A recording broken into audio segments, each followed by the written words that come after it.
Imagínate estar de pie en un campo helado a las 3 de la mañana. La temperatura es de 30 grados bajo cero. No puedes ver más allá de unos pocos metros.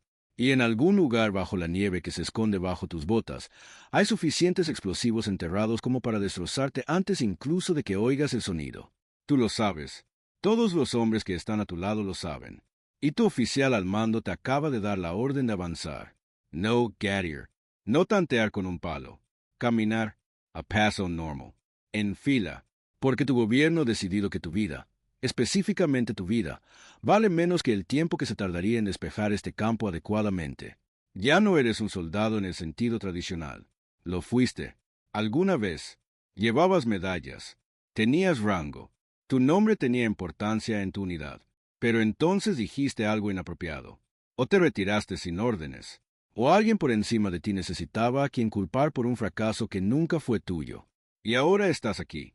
Eres un Stravnik, un hombre de los batallones de castigo. Y la única salida, la única forma de volver a ser humano a los ojos del Estado soviético, es atravesando el campo minado que tienes delante. Esto no es ficción.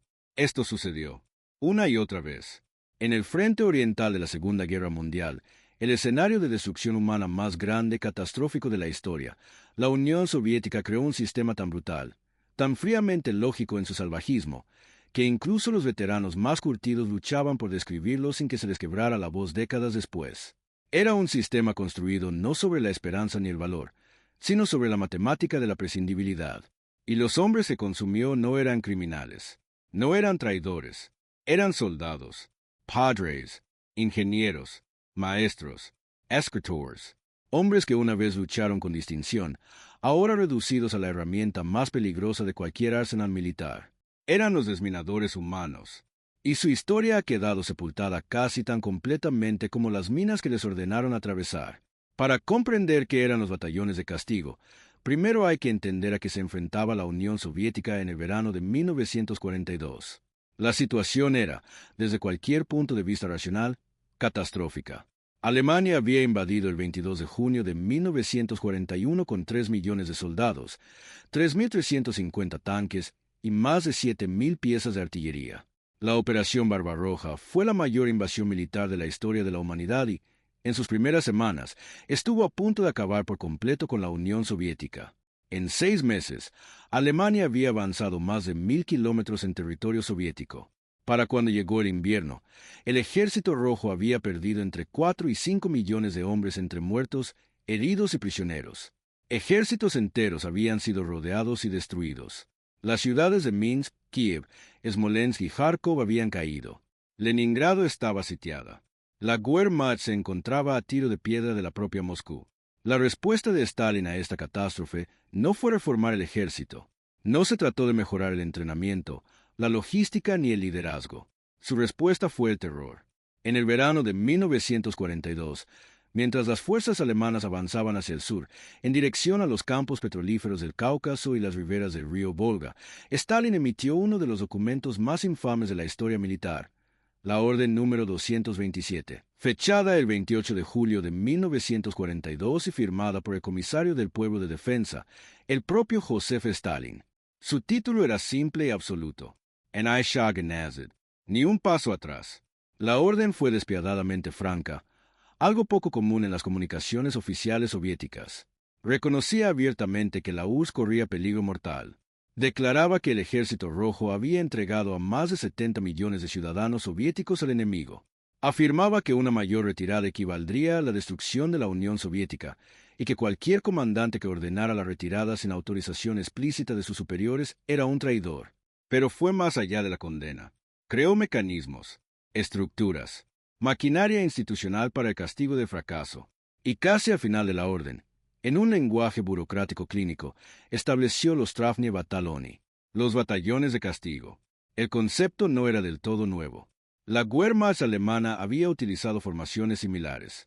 Las legiones romanas tenían su propia estrategia de diezmo, pero el sistema soviético era singularmente sistemático, singularmente vasto y singularmente despiadado en su aplicación. Según la Orden 227, los oficiales que fueran declarados culpables de cobardía, negligencia en el cumplimiento del deber retirada no autorizada o simplemente de estar en el lugar equivocado en el momento equivocado cuando una batalla iba mal, serían despojados de su rango, sus medallas y su identidad militar. Serían enviados a un batallón de castigo, generalmente compuesto por unos 800 hombres.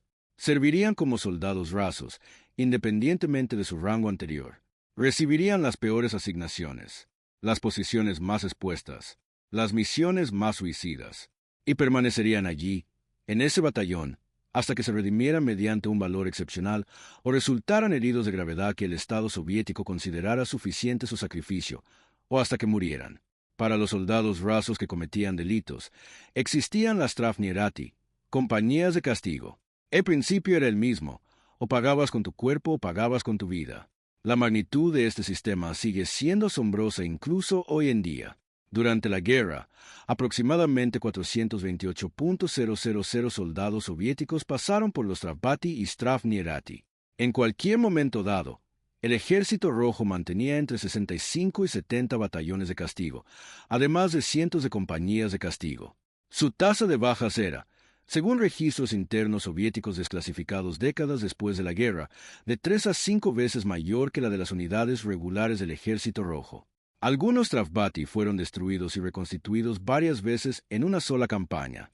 Los hombres eran alimentados a ellos como carbón a un horno, y el horno nunca se enfriaba. Y luego estaban los campos minados. A mediados de la guerra, el frente oriental se había convertido en algo que desafiaba cualquier descripción militar convencional. Era una cicatriz de 1000 kilómetros que atravesaba Europa, empapada en sangre y plagada de explosivos. Ambos bandos se habían obsesionado con las minas. Los alemanes desplegaron millones, minas antitanque, minas antipersona, trampas de cable, minas que saltaban 1 metro en el aire antes de explotar a la altura de la cintura y destrozaban todo su paso en un radio de 20 metros. Los soviéticos desplegaron aún más. Solo en el saliente de Kursk, en preparación para la gran batalla que tendría lugar en el verano de 1943, los ingenieros soviéticos enterraron aproximadamente 1,7 millones de minas antitanque y 1,3 millones de minas antipersona. Para ponerlo en perspectiva, eso equivale a unas 6.000 minas por kilómetro de frente. El terreno mismo se había convertido en un arma. El problema era, por supuesto, que los campos minados no discriminan. Cuando se quiere avanzar, lanzar una ofensiva o simplemente mover tropas a través de una zona previamente disputada, las minas se interponen en el camino. Y despejarlas es una de las tareas más peligrosas y que más tiempo consume en las operaciones militares. Los ingenieros profesionales de desminado, zapadores, en la terminología soviética, trabajaban con detectores de metales, con varillas de sondeo y con sumo cuidado. Un equipo de zapadores entrenado podía despejar un corredor de unos 4 metros de ancho a través de un campo minado estándar a un ritmo de unos 100 metros por hora en buenas condiciones.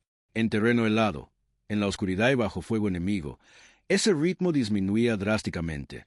Durante una ofensiva donde la velocidad lo era todo, el cuello de botella creado por los campos minados podía significar la diferencia entre un avance exitoso y un ataque fallido que costara miles de vidas en vano. La solución que surgió, y hay que decirlo claramente, fue monstruosa. No se habló abiertamente de ella. No se incluyó en la doctrina oficial con claridad. Pero sucedió. Repetidamente. Los Strafniki, los hombres de los batallones de castigo, fueron obligados a cruzar campos minados sospechosos, sin equipo, sin detectores de metales, sin ningún tipo de protección útil. Los hicieron cruzar en filas, a paso de peatón. A veces se les ordenaba arrastrar los pies, a veces se les daban rudimentarias varas de sondeo, a veces nada en absoluto. La lógica era cruda y cruel. Si una mina explotaba, revelaba su ubicación. Los hombres que sobrevivían seguían caminando. El camino que habían recorrido, ahora marcado por los muertos y heridos que habían activado los artefactos, era entonces seguro para que las tropas regulares y su equipo lo siguieran. Eran, en el sentido más literal posible, munición humana. Veteranos soviéticos que sobrevivieron a los batallones de castigo y vivieron lo suficiente como para hablar en la relativa libertad de la era postsoviética describieron estas operaciones de desminado con una especie de desapego vacío, propio de experiencias demasiado terribles para un procesamiento emocional normal. Un superviviente, entrevistado en la década de 1990, describió cómo vio a 60 hombres entrar en un campo minado al amanecer. 19 salieron ilesos. Los caminos que habían despejado fueron utilizados entonces por tripulaciones de tanques que nunca supieron, que quizás nunca pensaron, que había hecho que el camino fuera seguro para ellos. Este era el mundo. Este era el sistema. En este sistema entró un hombre cuyo nombre merece ser recordado. Su nombre era Meir Mikhail Petrovich Barsukov. Tenía 34 años en el otoño de 1942, lo que lo convertía en una persona relativamente mayor para los estándares de un oficial de primera línea en una guerra que cegaba vidas jóvenes a un ritmo incomprensible. Había sido oficial de artillería, formado en la Academia Militar Frunze de Moscú, y para cuando Alemania invadió el país, ostentaba el rango de capitán y comandaba una batería de obuses de 122 milímetros en el 13º Ejército. Según todos los testimonios que se conservan en los registros de la unidad que sobrevivieron al caos de aquellos años, era un oficial competente y prudente. Su batería se había desempeñado con valentía en los brutales combates alrededor de Bryansk en el otoño de 1941. Había sido ascendido mayor después de Bryansk. A principios de 1942 recibió la Orden de la Estrella Roja, una condecoración de gran importancia. No era un hombre que hubiera fracasado. Era un hombre que había triunfado, modestamente pero con sinceridad, en las peores condiciones imaginables. Pero el sistema militar soviético no era una meritocracia. Era una maquinaria de presión política y miedo, y en enero de 1942, durante los confusos combates de la contraofensiva invernal soviética, la batería de Barsukov fue arrollada por un contraataque alemán en circunstancias que su general al mando admitió posteriormente. En un informe que no ayudó en nada a Barsukov porque se presentó después de que se produjera el daño, que escapaban al control de cualquier oficial individual. 3 de sus obuses se perdieron. En el sistema soviético de 1942, perder equipo a manos del enemigo no era un revés operacional. Era un crimen. Era sabotaje. Era prueba de incompetencia o algo peor. Un tribunal tardó exactamente 4 días en degradar al mayor Barsukov al rango de soldado raso y asignarlo al 9º Batallón de Artillería, que operaba en el sector del frente de Voronezh. Perdió su rango. Perdió sus medallas. Perdió el derecho a ser llamado por el rango que se había ganado. Y su esposa, Natasa, que estaba embarazada de 8 meses de su segundo hijo en Moscú y que le había escrito cada semana desde junio de 1941, cartas llenas de pequeños detalles de la vida cotidiana a los que se aferraba como anclas contra la locura de frente, no recibiría otra carta suya durante 4 meses. No porque hubiera muerto, sino porque los hombres en los batallones de asalto no tenían un servicio postal garantizado. No tenían nada garantizado. En términos administrativos, ya estaban medio perdidos. Lo que impulsaba a Barsukov, lo que los hombres que sirvieron a su lado describieron más tarde como la cualidad que lo hacía extraordinario en un mundo que había despojado a un hombre de todo aquello que lo hacía especial, no era la ambición, no era la ideología. Según los relatos que surgieron décadas después, a Barsukov le importaba muy poco la ideología. Lo que le impulsaba era algo más simple y duradero. Quería volver a ver a su hija.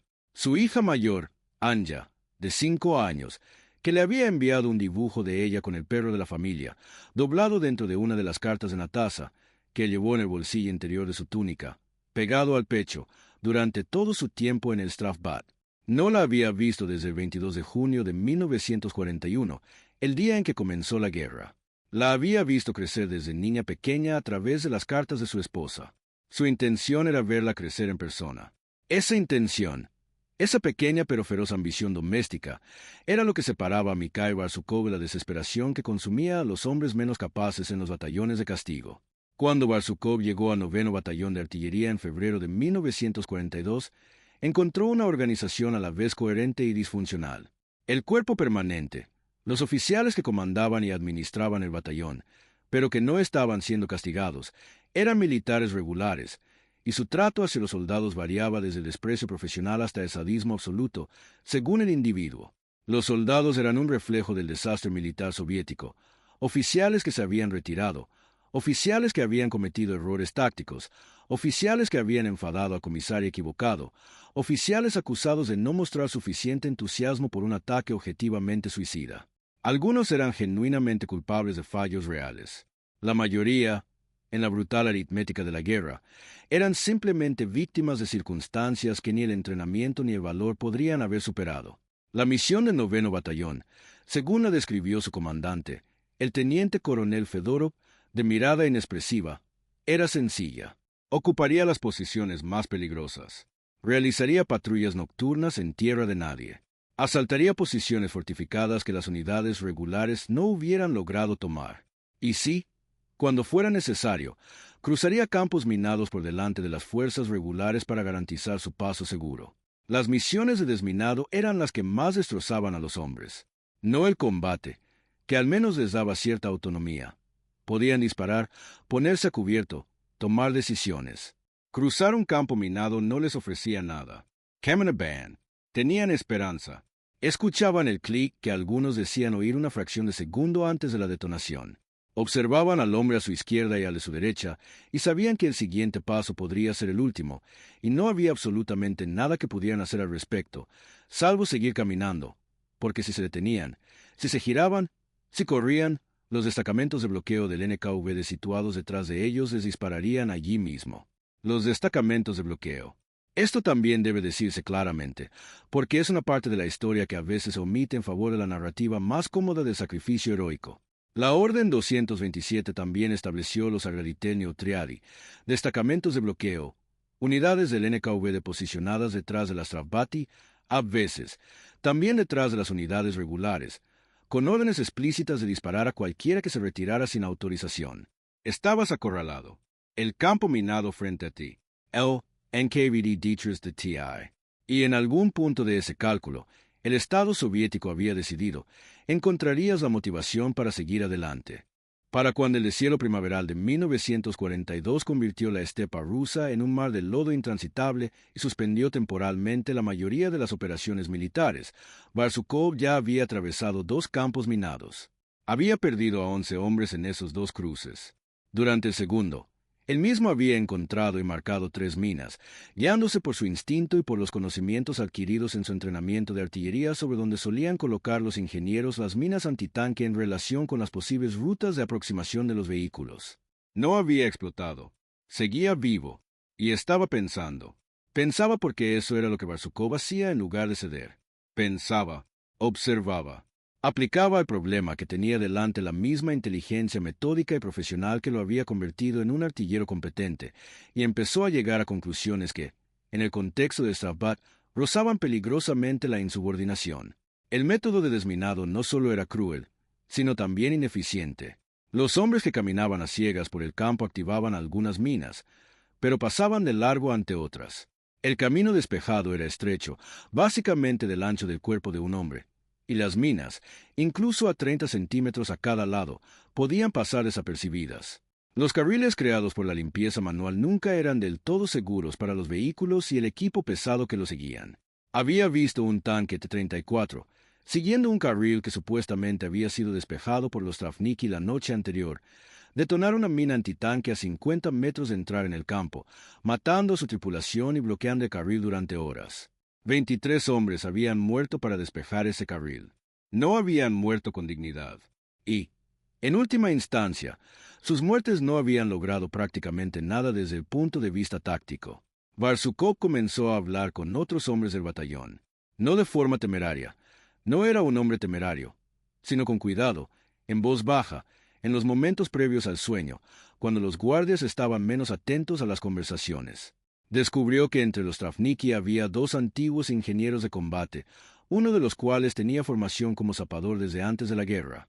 Encontró a un antiguo profesor de química de Saratov que llevaba 4 meses en el batallón y que poseía un notable conocimiento enciclopédico de compuestos explosivos y mecanismos de detonación. Encontró a un joven teniente de Leningrado que había sido degradado por retirarse de una posición que estaba siendo invadida por blindados, una decisión que, según cualquier criterio razonable, había salvado 30 vidas, y que resultó tener formación en ingeniería mecánica. En el batallón de castigo, Barsukov había descubierto por casualidad una facultad técnica, y tuvo una idea. La propuesta de Barsukov no era revolucionaria en su concepto. Algunos elementos ya habían sido utilizados, en diversas formas, por distintos ejércitos. Lo que la hacía notable era el contexto en el que la planteaba y la persistencia con la que la impulsó dentro de un sistema diseñado para aniquilar la iniciativa individual.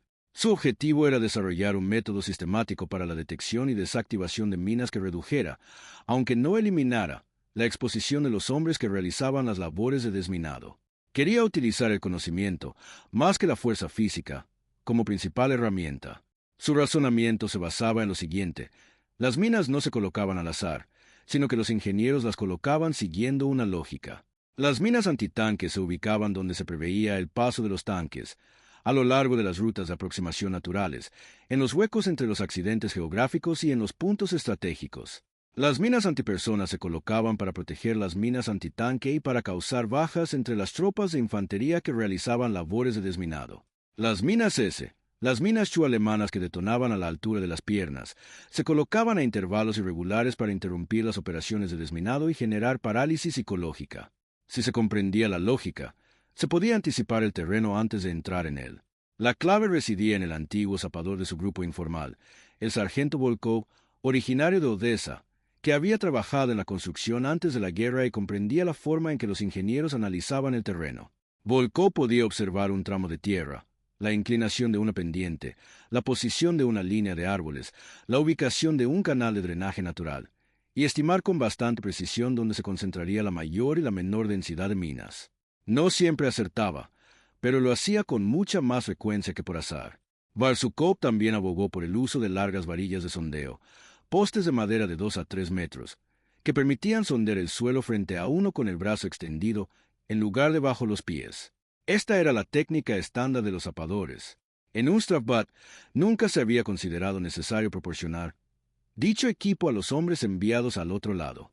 Se suponía que debían despejar las minas estando sobre ellas, no detectándolas desde la distancia. Solicitar el equipo adecuado al teniente coronel Fedorov era, en el contexto del Strafbat, un riesgo calculado. Podía interpretarse como insubordinación, como un intento de eludir una misión peligrosa mediante la obstrucción de los procedimientos. Fedorov no era un hombre que reaccionara bien ante lo que percibía como soldados que intentaban evitar el trabajo duro. Pero Barsukov no pedía evitar nada. Pedía hacer lo mismo de forma más eficaz. Y formuló su propuesta en un lenguaje que Fedorov, a pesar de su mirada inexpresiva y su insensibilidad institucional, podía comprender. Si el desminado resultaba en corredores completamente despejados en lugar de parcialmente despejados, las unidades regulares que seguían a Strafbat sufrirían menos bajas. Los ataques tendrían mayor éxito y el historial operativo del 9º Strafbat mejoraría. La carrera de Fedorov estaba ligada al historial operativo de 9º.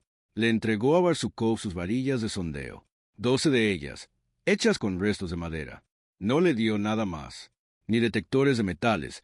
Esos estaban reservados para las unidades de zapadores regulares. Ni equipo de protección. Ni siquiera un reconocimiento formal de que lo que Barsukov estaba haciendo fuera algo distinto a lo que se suponía que debían hacer los Travniki. Pero 12 varillas de madera eran algo. Eran un comienzo. La primera operación sistemática de desminado que llevó a cabo el equipo informal de Barsukov tuvo lugar en marzo de 1942 en una ladera al sur de la ciudad de Rosos. El campo minero tenía aproximadamente 300 metros de profundidad y había sido trazado por ingenieros alemanes el otoño anterior. Barsukov organizó su sección de 40 hombres en 3 grupos. Un grupo de sondeo de vanguardia de 8 hombres con varillas que avanzaban en línea a la distancia de un brazo, sondeando cada paso. Un grupo de marcado que colocaba pequeñas banderas recortadas de tiras de sacos de raciones detrás de cada mina confirmada. Y un grupo de apoyo de retaguardia que se encargaba de extraer y desactivar las minas confirmadas, guiado por Volkov, mientras que el resto proporcionaba cobertura y se ocupaba de los heridos. Tardaron 9 horas en despejar un camino de 180 metros de ancho a través de aquel campo.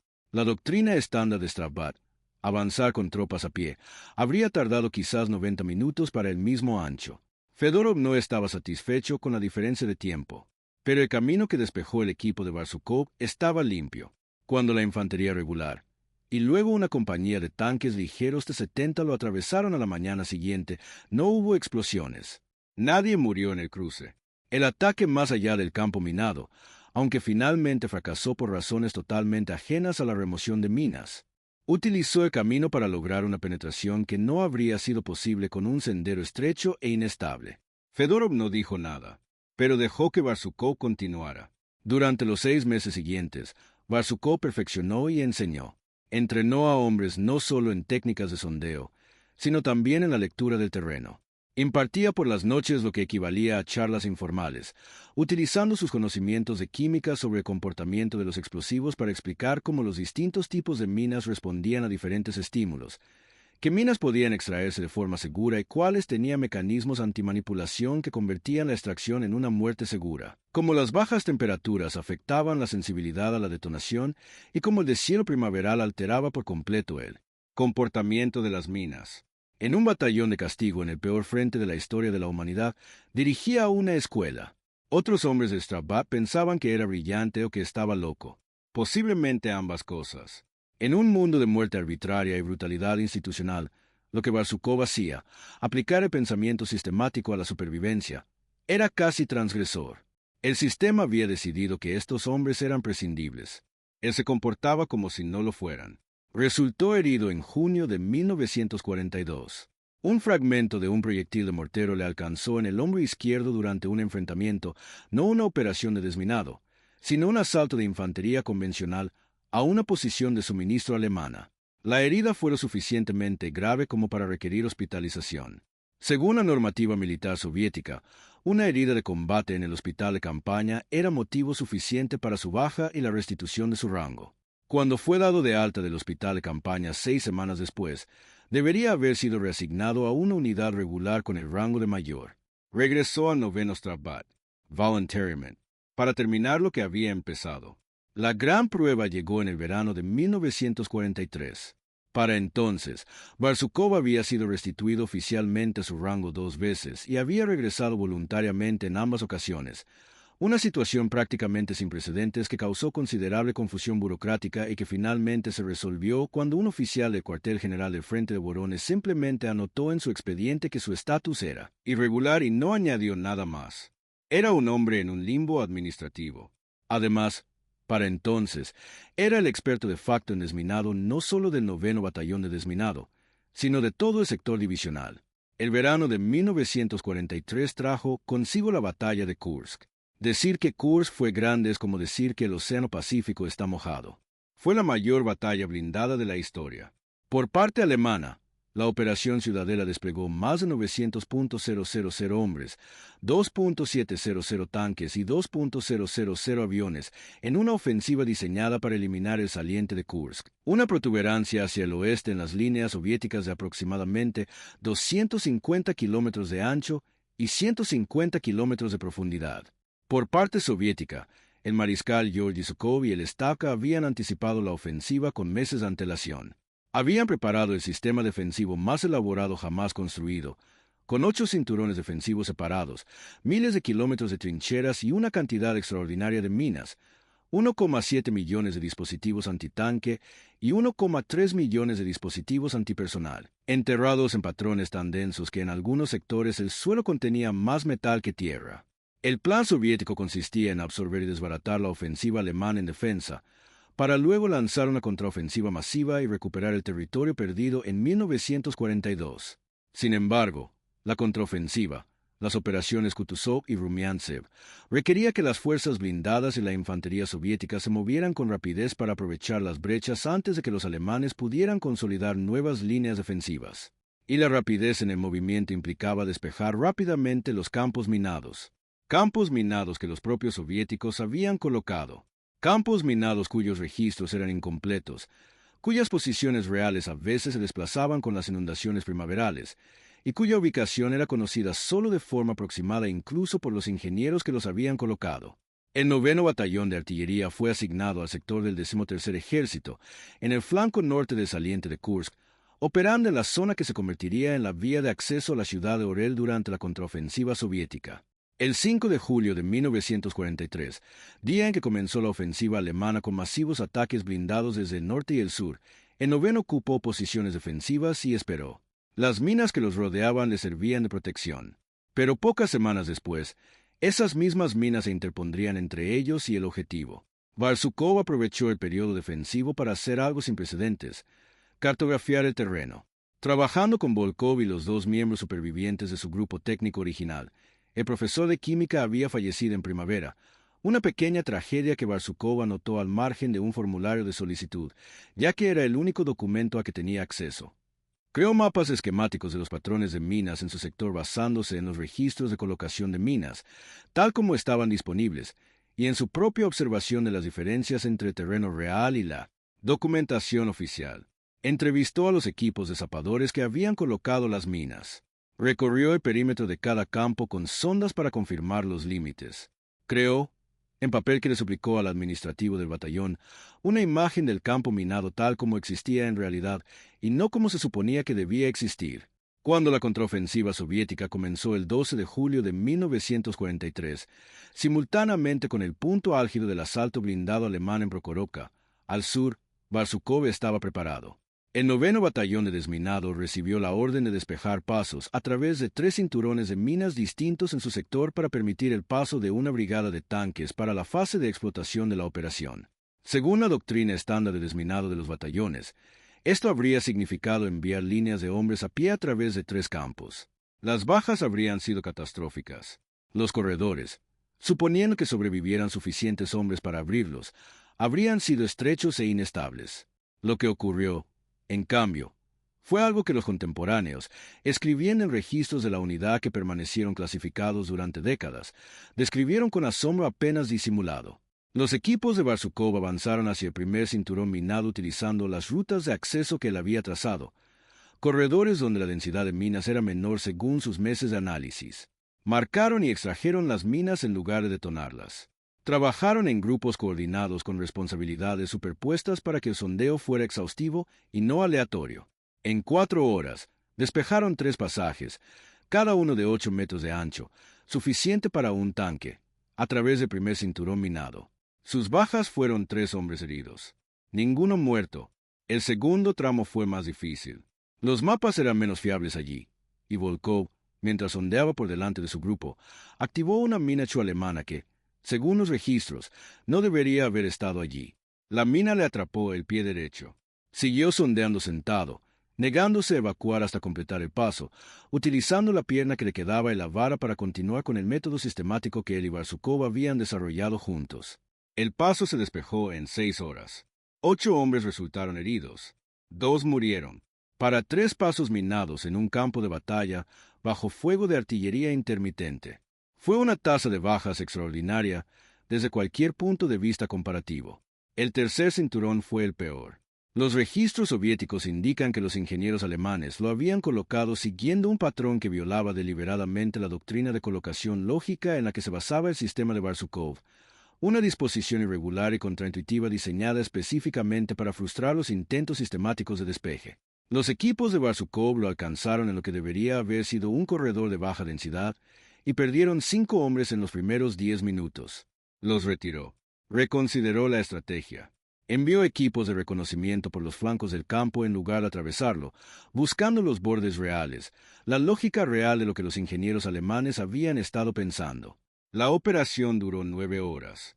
Amaneció durante la misma, lo que significó trabajar a plena luz del día y, por consiguiente, estar expuestos al fuego de artillería y francotiradores alemanes sobre las propias minas.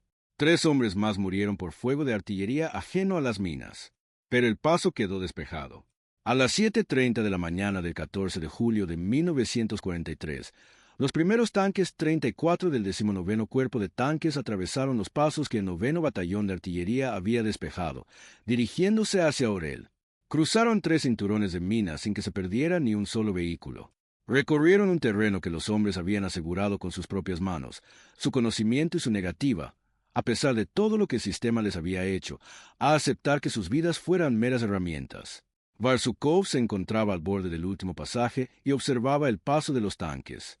Uno de los testimonios cuenta que lloraba. No de pena. No era un hombre dado a las emociones en ese sentido. Era agotamiento. Agotamiento puro y absoluto. No había dormido en 31 horas. Había perdido 17 hombres en los 3 campos minados y podía nombrarlos a todos. Sabía lo que cada uno había hecho y quiénes habían sido. Y los tanques seguían pasando. Eso era lo único que importaba ahora. Mikhail Barsukov fue restituido formalmente al rango de mayor por tercera y última vez tras la batalla de Orel. La mención en su orden de restitución fue breve y burocráticamente precisa, destacando sus contribuciones excepcionales a las operaciones de desminado que facilitaron el avance de las fuerzas blindadas en la ofensiva de Orel. No hubo una elaborada condecoración. No hubo reconocimiento público. Lo que había hecho no encajaba fácilmente en las categorías de heroísmo que el sistema de propaganda soviético estaba preparado para procesar. No había asaltado un nido de ametralladoras. No había animado a los hombres bajo fuego de artillería con un grito de guerra. Había pensado, enseñado, trazado mapas y se había negado a aceptar que los hombres a su cargo valieran menos que el problema que se les pedía resolver. Se le asignó el mando de un batallón de artillería regular en el 13º Ejército durante el resto de la guerra. Regresó a Moscú en mayo de 1945. Natasha estaba allí. Anya también, que ahora tenía 9 años, y tenía la fotografía de su padre en la pared de su apartamento, pero no había visto su rostro en persona, ya que era demasiado pequeña para recordarlo. También conoció, por primera vez, a un hijo de 3 años que había nacido mientras él estaba en el Strafbad. El niño se llamaba Mikhail. Le habían puesto ese nombre en honor a su padre, suponiendo que éste no regresaría. Él regresó. Volkov, que había perdido el pie derecho en el campo minado a las afueras de Orel, sobrevivió a la guerra y trabajó como ingeniero en Odessa. Él y Barsukov mantuvieron correspondencia hasta la muerte de este último en 1978. En una de las cartas, Volkov escribió: «Se suponía que no seríamos nada. Nos convertimos en algo. Tú nos enseñaste cómo». Barsukov, fiel a su estilo, respondió que Volkov se había enseñado a sí mismo cómo hacerlo, y que simplemente había señalado el campo minado y le había indicado hacia dónde inclinarse. De los aproximadamente 428.000 hombres que pasaron por los batallones de castigo soviéticos durante la Segunda Guerra Mundial, quizás la mitad no sobrevivió. Estos batallones, como institución formal, se disolvieron en 1944 y 1945, a medida que la situación del Ejército Rojo mejoraba hasta el punto de que la brutalidad institucional ya no se consideraba operativamente necesaria. Y también, cabe suponer, porque la dirección soviética empezaba a plantearse qué ocurriría después de la guerra y cómo se gestionaría la narrativa de aquellos años. Los Travniki no fueron homenajeados. Se reincorporaron a las unidades regulares o se sumaron a la gran cantidad de muertos, y el sistema que los había creado quedó discretamente archivado en lugar de ser examinado. Durante décadas, en la Unión Soviética, los batallones de castigo fueron tema de conversación. No figuraban en las historias oficiales. No aparecían en las películas bélicas que glorificaban el sacrificio, el valor y el triunfo soviéticos. Eran una vergüenza, no por lo que habían hecho sus integrantes, sino por el sistema que los había creado. Un sistema que consumía a sus propios soldados. Un sistema que instrumentalizaba la vergüenza y el miedo, convirtiéndolos en instrumentos tácticos. En un Estado que celebraba el heroísmo de la Gran Guerra Patria como su mito fundacional, los Travniki no encajaban. No fue hasta la era de la glasnost de Mikhail Gorbachev a finales de la década de 1980 que los veteranos supervivientes comenzaron a hablar públicamente. No fue hasta el colapso de la Unión Soviética que los archivos comenzaron a abrirse.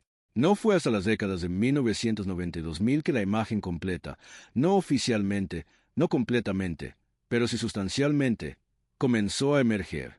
El cineasta ruso Nikolai Dostal produjo una serie de televisión en 2004, Strafbad, que llevó la historia a un público masivo por primera vez y desató un acalorado debate en Rusia sobre la memoria histórica, sobre si los batallones de castigo representaban heroísmo o atrocidad, o ambas cosas a la vez, sobre lo que el Estado les debía a los hombres que había utilizado y luego intentado borrar.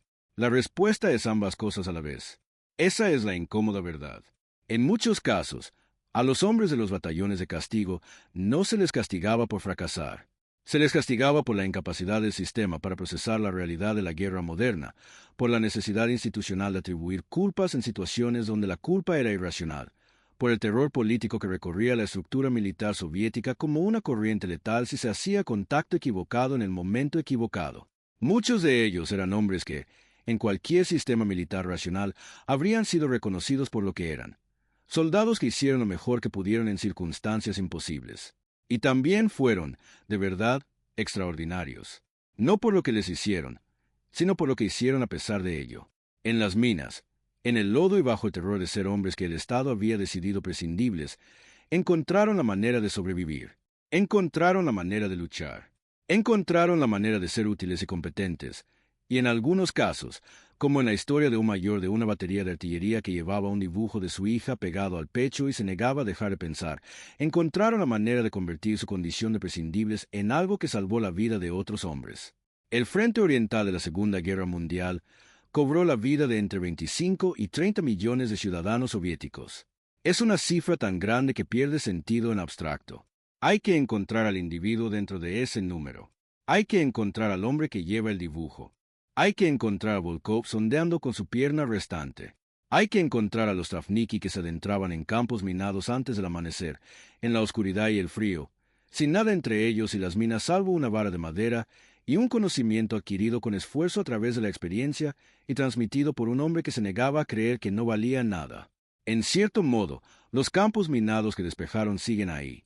No las minas en sí, pues estas fueron retiradas correctamente, con el tiempo, a lo largo de décadas, y algunas permanecen hasta el día de hoy en zonas del antiguo Frente Oriental donde las operaciones de desminado continúan en pleno siglo XXI. Pero los campos siguen ahí, el terreno sigue ahí, y en algún lugar de ese terreno, en la historia grabada en la tierra de Europa del Este, se encuentra el testimonio de lo que hicieron hombres comunes cuando sistemas de crueldad extrema les decían que no valían nada. Siguieron adelante de todos modos, no porque se lo ordenaran, sino porque lo habían decidido, porque en algún lugar al otro lado del campo minado había una niña con la foto de su padre en la pared, y alguien tenía que asegurar el camino. Esa es toda la razón que se necesita. Si esta historia te impactó, si sentiste algo en la oscuridad de esos campos minados, en el peso de esos hombres caminando por la nieve antes del amanecer, entonces ya entiendes por qué es necesario contar historias como esta. Porque estos no eran los hombres de los monumentos. Eran los hombres que despejaron el camino para que los hombres dignos de ser homenajeados pudieran caminar con seguridad, y luego fueron olvidados silenciosamente. Si este documental te conmovió, dale a me gusta. No por el algoritmo, aunque sí, el algoritmo lo necesita, sino porque un me gusta nos indica que estas historias te importan, y eso nos da motivos para seguir contándolas. Suscríbete a Español Historia si crees que la historia pertenece a todos. No solo a los vencedores, no solo a los célebres, sino a cada hombre que alguna vez llevó una vara de sondeo a un campo helado y decidió que ese no era el día en que dejaba de ser humano. Cuéntanos algo en los comentarios. ¿Alguna vez te han dicho que eras prescindible, ya sea por tu trabajo, por un sistema o por una situación, y has encontrado la manera de demostrar que estaban equivocados? Queremos saber tu opinión. En nuestro próximo video, les contaremos sobre la misión tan secreta que, durante 50 años, ni siquiera los supervivientes pudieron revelar a sus familias lo que habían hecho, y cómo el secreto finalmente salió a la luz de una forma totalmente inesperada. Esta historia llegará pronto. No se la pierdan. Gracias, como siempre, por vernos, por su interés, y por recordar con nosotros. Esta comunidad es la razón por la que hacemos este trabajo. Cada semana, cada historia, cada nombre que rescatamos del silencio de la historia olvidada, lo hacemos juntos. Y eso significa más de lo que podemos expresar con palabras.